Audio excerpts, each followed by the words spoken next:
Vous écoutez Saint-Louis, deuxième partie. Parti en croisade vêtu comme un pèlerin, il en revient aussi sobrement habillé et reste ainsi, tel un pénitent. S'il n'a pas pu réussir à repousser les Sarrasins et les Mongols, du moins peut-il suivre un autre idéal qu'il avait laissé aux mains de Blanche. Le règne de la justice et de la paix au royaume de France et dans tout l'extrême Occident chrétien. Il convient que, comme lui, ses sujets vivent en pénitents. Dès décembre 1254, Louis IX promulgue la Grande Ordonnance qui va réformer le royaume. Le but, faire régner l'ordre moral. Cette compilation de textes de loi prend en compte le constat effectué lors de la Grande Enquête de 1247. Les officiers royaux doivent rendre la justice sans discrimination sociale et sans accepter de pot de vin. Pour être simple et précis, on pourrait dire que cette grande ordonnance de Saint-Louis, c'est quasiment comme une première constitution qui a été rédigée pour l'administration du royaume. Michel de Decker, écrivain d'histoire. Il y a tout dans cette grande ordonnance. L'administration royale, les impôts, la nomination des baillis dans les régions, etc. Le code de la justice, tout est là. Je crois que Saint-Louis a réussi à créer une constitution pour véritablement gouverner la France comme un pays moderne. Plus qu'une réforme administrative, c'est une réforme profonde des mentalités qui est le préalable au projet de Louis IX. Des mentalités perverties par l'essor économique dont profitent laïcs et hommes d'église. Alors que la Grande Ordonnance s'appuie déjà sur des principes de la justice moderne, comme la présomption d'innocence et l'intégrité, elle conserve de médiéval des lois qui ressemblent davantage à des prescriptions morales dans le but de purifier le royaume. Il est interdit de blasphémer. Les jeux de hasard et d'argent sont proscrits. Les prostituées sont bannies du lieu, c'est-à-dire des villes. Elles sont autorisées à exercer hors des enceintes, dans des baraques en bois, appelées bordes, puis bordels. Certains passages de la Grande Ordonnance sont lus en place publique. Ce dont Louis a besoin, c'est avant tout l'adhésion de son peuple à son idéal. Saint-Louis c'est une image d'Épinal, et le roi qui rend la justice sous un chêne. Et on sait, si on veut conforter cette image d'Épinal, que ce chêne aurait été planté à Vincennes, n'est-ce pas? C'est dans l'enceinte du château de Vincennes. Oui, Saint-Louis, ça fait partie de son adoration pour Dieu, était très proche des pauvres, et puis il voulait aussi que justice soit rendue. Et alors, pour cette justice, il va créer véritablement un code de la justice, c'est-à-dire qu'on ne la rend plus n'importe comment, mais il va y avoir des enquêtes, on fait des enquêtes, on a le droit à des défenseurs, donc la justice est rendue de façon très savante, j'allais dire. C'est vrai que Saint-Louis avait organisé des cours de justice où on pouvait directement demander justice au roi. Jean-François Beige, écrivain. Il ne faut pas croire que c'était un homme épris toujours d'équité absolue. Quand il la rendait lui-même, c'était parfois une justice exécutive et sauvage. Si l'on blasphémait, par exemple, eh bien, on avait la langue coupée sur ordre du roi, ou la bouche ébouillantée pour avoir blasphémé. D'autres hommes font le même constat que le roi de France, et celui-ci va d'ailleurs s'appuyer sur eux tout en adoptant leur comportement et leur état d'esprit. Ces hommes vont participer avec Louis IX à bouleverser la société. Ces hommes sont ceux qui rejoignent les ordres mendiants. Ils sont dominicains et franciscains pour la plupart. Saint-Louis, qui porte bien son nom de saint, on le sait, était assez bigot, toujours un peu confit en dévotion. Il priait assez régulièrement, il marchait pieds nus sur les pavés froids pour se faire pénitence, et il aimait s'entourer d'hommes qui savaient prier. Et c'est ainsi que il a aimé s'entourer de moines de l'ordre de Saint-Dominique et d'autres moines de l'ordre de Saint-François d'Assise, qui est un Italien qui a créé cet ordre religieux, Saint-François d'Assise, qui est un petit peu le premier écolo de l'histoire, parce que c'était être proche de la nature pour être plus proche de Dieu. Ils se regroupent dans ces villes qui prospèrent sans supprimer les inégalités. Ils vivent de charité pour développer la culture du don de soi. Tournés vers leur prochain, ils mendient pour mieux servir les pauvres par la parole. Intermédiaires entre les hommes et Dieu, ce sont des confesseurs, des prédicateurs et des médiateurs. L'objectif de cette médiation est de donner un sens à la vie en suivant au plus près la parole de l'Évangile. Les moyens pour l'atteindre sont l'adoption d'un comportement détaché des biens terrestres et l'adhésion à des valeurs communes, celles du Christ. Louis IX y ajoute la constitution d'une communauté à l'intérieur d'un État monarchique. Il y a le mouvement monachique, c'est-à-dire la création d'abbayes, d'ordres, tous ces monastères. Le pays est couvert de monastères. Ce qu'a fait Saint-Louis, ce qu'a fait Louis IX, c'est qu'il les a sécularisés, en quelque sorte, ces moines, ces dominicains, ces franciscains. Michel de Decker, écrivain d'histoire. Il ne les a pu laisser enfermer dans les couvents. Il a aimé travailler avec eux dans la vie de tous les jours. Des villes, les mendiants battent la campagne. Grâce à l'appui du roi, leur monastère constitue bientôt un réseau plus dense que les autres ordres religieux. Soutenus par le roi, ils vont transformer un peuple de paysans en véritable opinion publique. Opinion publique qui avait pris conscience d'elle-même un dimanche à Bouvines. Comme les mendiants, Louis vit dévotement et fait manger les pauvres. Et dans les bois de Vincennes, Louis rend la justice aux laissés-pour-compte, à la veuve et à l'orphelin. Saint-Louis a aussi s'est penché sur la vie des pauvres en créant, on le sait, des hôtels-dieux, que ce soit à Pontoise, que ce soit l'hôtel-dieu de Vernon, que ce soit les 15-20 pour les aveugles. C'est quelqu'un qui veillait véritablement sur ces sujets. C'est en cela que l'on peut parler de moralisation de la vie politique et de la vie quotidienne en même temps. C'est un véritable projet de gouvernement rationnel, où les évêques eux-mêmes sont soumis à la grande ordonnance. C'est la constitution d'un État laïque, mais avec une idéologie médiévale. De la réussite de ce programme politique dépend le salut d'un roi et de son peuple. En complément de ce pouvoir politique et du pouvoir de l'Église contrôlé par les mendiants, l'effervescence des villes permet à d'autres pouvoirs de s'exprimer, celui des universités notamment. L'Université de Paris est la référence en matière de théologie, la science qui permet d'accéder au projet divin et donc au salut. C'est un fils de paysan, Robert de Sorbon, qui après avoir lui-même gravi les échelons de la hiérarchie sociale grâce à des études supérieures, fonde en 1257 un collège pour étudiants en théologie désargentés qui prend son nom. Parmi les prêtres que Saint-Louis affectionnait par-dessus tout, il y en avait un qui s'appelait Robert de Sorbon. Et Robert de Sorbon était un théologien merveilleux et qui a dit au roi un jour, il faut peut-être faire un grand collège, une grande école pour apprendre la théologie, pour apprendre les lettres. Et Saint-Louis lui donne le feu vert. Et c'est ainsi que Robert de Sorbon va créer ce qui est la première université de l'histoire, la Sorbonne. Après Athènes, après Rome, Paris devient la nouvelle capitale intellectuelle de toute l'Europe. La France elle-même devient la référence européenne des arts. L'architecture gothique et ses images médiatiques assurent le lien déjà entretenu par les ordres mendiants entre ce mouvement culturel qui prend forme et le peuple de France.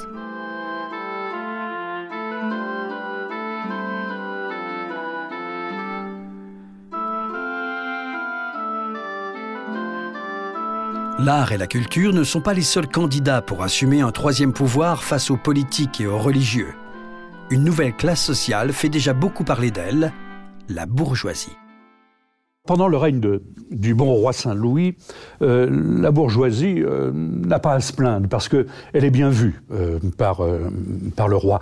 Le roi qui l'organise véritablement. Et les bourgeois sont essentiellement des grands marchands, et ou des artisans, et il va créer des corporations avec des règlements pour ces gens-là. Ils auront le droit même, dans une ville comme Paris, à se créer pour la nuit une milice pour la sécurité, chacun pouvant faire régner l'ordre. Donc les bourgeois sont extrêmement bien considérés. Louis IX fait preuve de la même extrême rigueur dans le domaine économique que dans le domaine de la justice. L'efficacité du réseau financier capétien pendant la captivité de Louis témoigne de l'équilibre budgétaire du royaume. Ce réseau contrôle le pouvoir naissant des bourgeois qui s'enrichissent grâce à l'État qui ramène l'ordre en mettant un terme aux incessants conflits d'intérêts féodaux. La 7e croisade a coûté cher, mais depuis, le règne de la justice et de la paix au royaume de France compense largement ces dépenses utopiques. À l'intérieur du royaume, une loi interdisant les duels judiciaires est votée, mais pas appliquée. Louis IX est plus moderne que son état naissant ne peut l'être. De retour des croisades, il reprend les choses en main, les choses qu'avait laissées dans l'État, parce que Blanche de Castille était quand même quelqu'un qui était une bonne gestionnaire, mais enfin, il organise le royaume. Alors, il va, par exemple, créer une monnaie royale, par exemple, instaurer des baillis avec des surveillants, naturellement, des baillis pour toucher les impôts, parce que jusqu'alors, on touchait les impôts un petit peu en veux-tu, en voilà, on se faisait graisser la patte, etc. Donc, il fait régner l'ordre financièrement.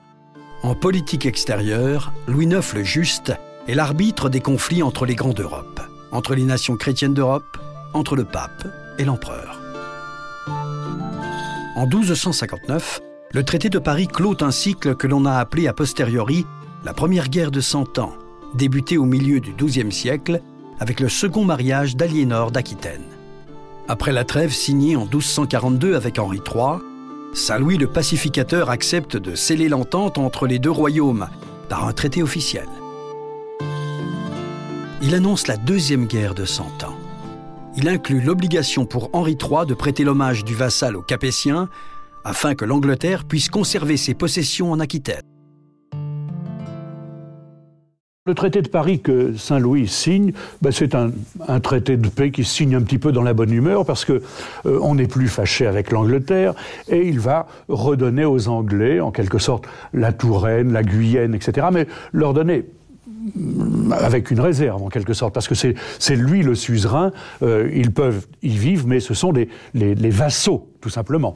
En revanche, il récupère carrément la Normandie comme étant un territoire du royaume de France. Mais tout se fait aimablement, sans verser le sang.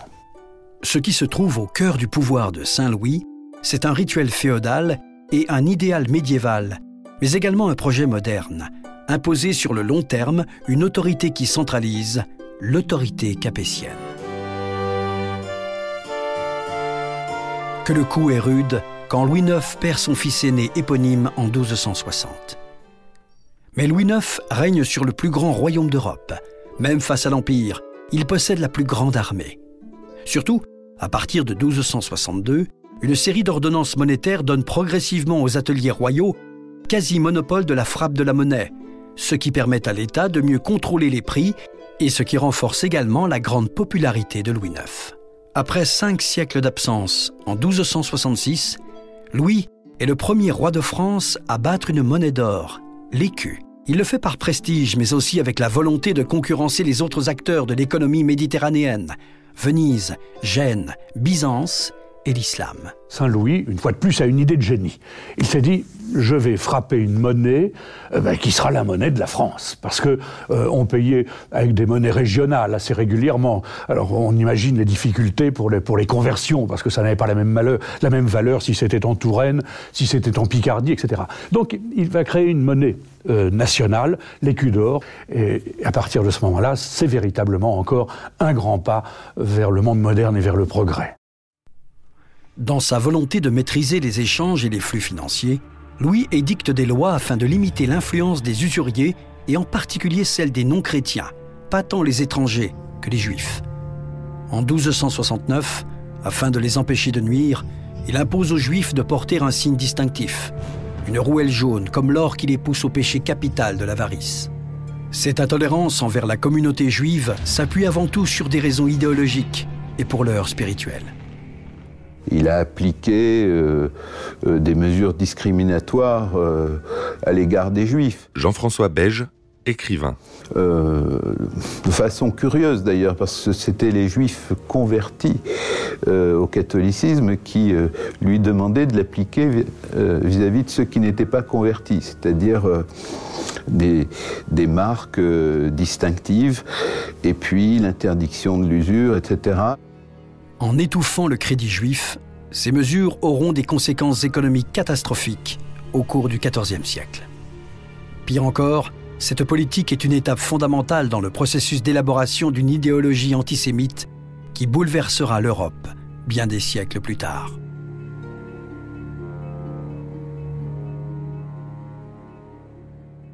Louis est déraisonnable, mais il vit une passion. Le roi de France est le roi d'une nation chrétienne, la fille aînée de l'Église par le baptême de Clovis. C'est aussi un individu qui a des problèmes avec sa conscience.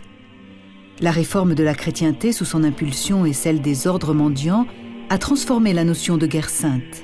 Cette guerre est en chacun de ses sujets. Chacun, par son comportement et son état d'esprit, peut gagner cette guerre et servir ainsi la chrétienté tout en permettant le salut de son âme.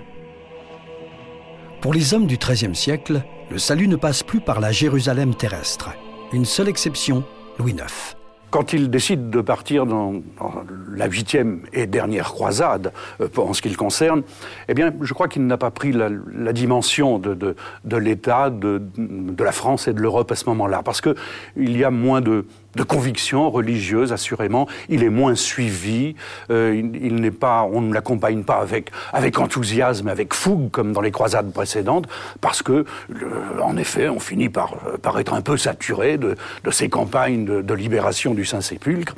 Et je crois qu'il est à ce moment-là un petit peu à côté de son époque. Le 1er juillet 1270, il s'embarque pour la 8e croisade. Ce n'est pas tant une croisade de conquête qu'une croisade d'expiation et de conversion. La première étape est Tunis, afin de convertir le sultan au christianisme. Cette étape, tout comme cette croisade, sera la dernière. De nouveau, une épidémie de dysenterie ou de typhus s'abat sur les croisés. Le fils de Louis, Jean Tristan, né en croisade en 1250, meurt en croisade à 20 ans d'intervalle, le 3 août 1270. Son père succombe à son tour le 25 août 1270 à Carthage. Saint-Louis est le roi de la dernière croisade.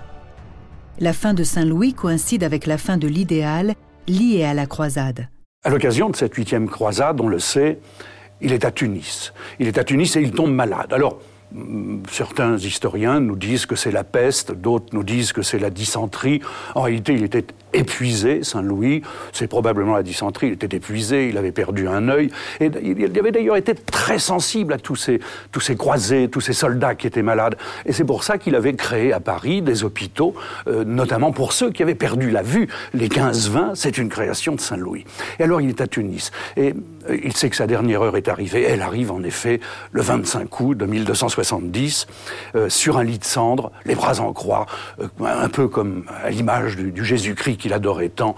Eh bien, il rend son âme à Dieu. Mais il était véritablement épuisé, malade. On dit qu'il n'avait plus qu'une seule dent, Saint-Louis, à la fin de sa vie. Pourtant, quand il meurt, Louis IX n'est pas encore Saint-Louis. Éviscéré, embaumé, son corps est bouilli avec un vin aromatisé pendant de longues heures afin de séparer les os de la chair. Tandis qu'une partie des restes est enterrée en Tunisie, les ossements, qui sont autant de reliques, sont rapatriés par Philippe le Hardi à la basilique Saint-Denis le 22 mai 1271. Le roi s'affirme plus roi que jamais dans la mort. On n'enterre pas un roi n'importe où. C'est un véritable service d'ordre qui permet le passage de la dépouille. Toutes les petites gens veulent rendre un dernier hommage à celui qui a servi la justice. C'est avant tout, à cet appel, celui de cette opinion publique en formation, que répond la procédure de canonisation. On ramène sa dépouille, enfin ses os, parce que, évidemment, il y avait un bout de route quand même depuis Tunis jusqu'à Saint-Denis.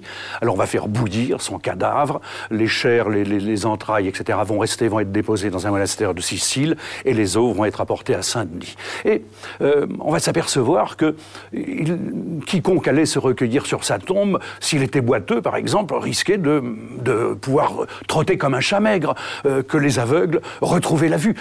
Saint-Louis, Louis IX, faisait des miracles. Alors ça vient à l'oreille de Rome, et en 1297, le pape Boniface décide en effet de canoniser Saint-Louis. Longtemps ralenti pour des raisons politiques, cette procédure finit par se conclure par un procès de canonisation, puis, le 11 août 1297, Louis IX devient le premier roi de France sanctifié solennellement par le pape, et restera le seul. En 1306, les reliques de Saint-Louis sont transférées à la Sainte-Chapelle. 3 ans plus tard, le chroniqueur Jean de Joinville, compagnon de Saint-Louis lors de la 7e croisade, témoin au procès de canonisation, remet à Louis X une biographie. Saint-Louis n'est pas qu'une construction de l'imaginaire populaire, mais le chef d'un État qui se modernise. Un chef d'État accroché à un idéal qui n'est que nostalgie pour les plus lucides.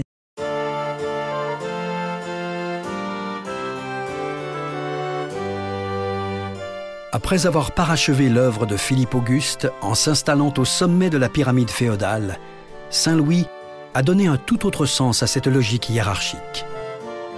En rendant la justice aux plus humbles et en assurant la paix, Saint-Louis a permis de mettre un terme à la féodalité. Le pouvoir ne se trouve plus émietté, mais centralisé à Paris. Une centralisation du pouvoir qui va progressivement, pendant de longs siècles, mettre à mal toutes les coutumes et tous les usages médiévaux. Le règne de Louis IX est une véritable station de correspondance entre deux systèmes politiques et deux modes de pensée, bien avant François Ier. Face au dynamisme économique, Saint-Louis s'est adapté politiquement, mais aussi culturellement. Sage et vertueux, il apparaîtra comme un modèle de monarque éclairé au XVIIIe siècle pour les Lumières. Il est avant tout un roi qui a marqué la conscience populaire, un Don Quichotte qui avait fait ses preuves. Le 19 mai 1940 a lieu à Notre-Dame de Paris une cérémonie religieuse pour protéger Paris de l'avancée allemande. On exhibe alors la Sainte Couronne d'Épines lors d'une procession, comme cela se fait encore aujourd'hui, le premier vendredi de chaque mois.